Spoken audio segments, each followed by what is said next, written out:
Halo adik-adik, Assalamualaikum. Selamat datang dan selamat bergabung di kelas kimia. Perkenalkan, nama saya Saida, mahasiswi pendidikan kimia kelas 3A. Mau belajar apa kita hari ini? Ada teori John Dalton, Thomson, Rutherford, Niels Bohr, dan mekanika kuantum. Kira-kira itu semua termasuk pembahasan apa ya di SMA? Nah, itu semua termasuk materi perkembangan teori dan model atom. Sebelum kita bahas lebih lanjut, kita cek dulu yuk kompetensi dasarnya. Kompetensi dasar 3.2, menganalisis model atom dari model atom Dalton, Thomson, Rutherford, Bohr, dan mekanika kuantum. Adik-adik, apa sih yang terpikirkan oleh kalian saat mendengar kata atom? Apakah bom atom?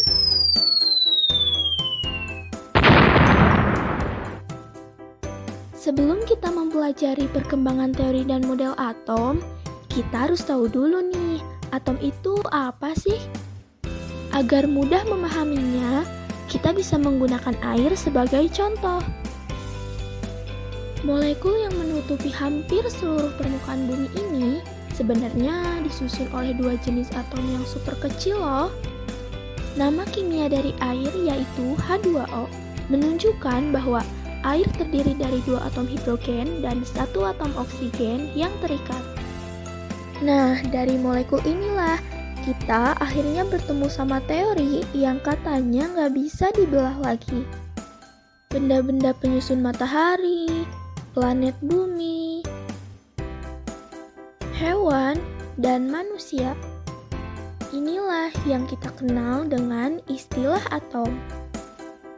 Awal penemuan atom dimulai oleh seorang ilmuwan yang bernama John Dalton pada tahun 1808.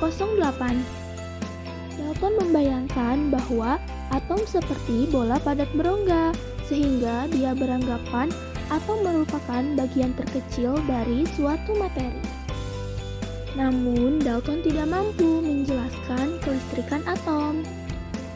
Ketidakmampuan Dalton dijawab oleh Joseph John Thomson pada tahun 1897 dengan penelitian hantaran listrik menggunakan tabung hampa. Nah, muncullah dalam bayangan Thomson bahwa atom itu seperti roti kismis yang tersusun atas proton dan elektron. Namun, muncul pertanyaan dari hasil penelitiannya, mengapa sinar alfa dapat memantul jika ditembakkan? Pertanyaan Thomson dijawab oleh Ernest Rutherford pada tahun 1911. Dengan percobaan penembakan sinar alfa pada sebuah lempengan. Maka didapatkanlah 3 hasil.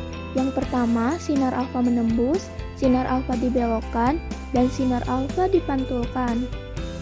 Nah, muncullah bayangan model atom Rutherford, yaitu sinar alfa berbelok disebabkan adanya nukleus yang bermuatan positif pada inti atom.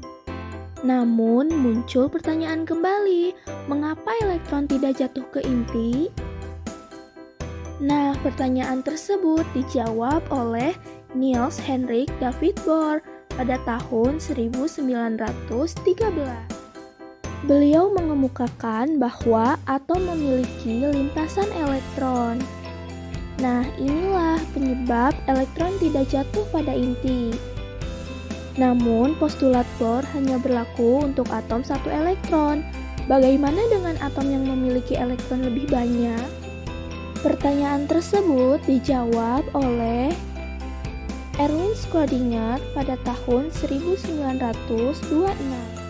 Beliau mengemukakan bahwa elektron pada atom seperti awan elektron yang letaknya tidak menentu.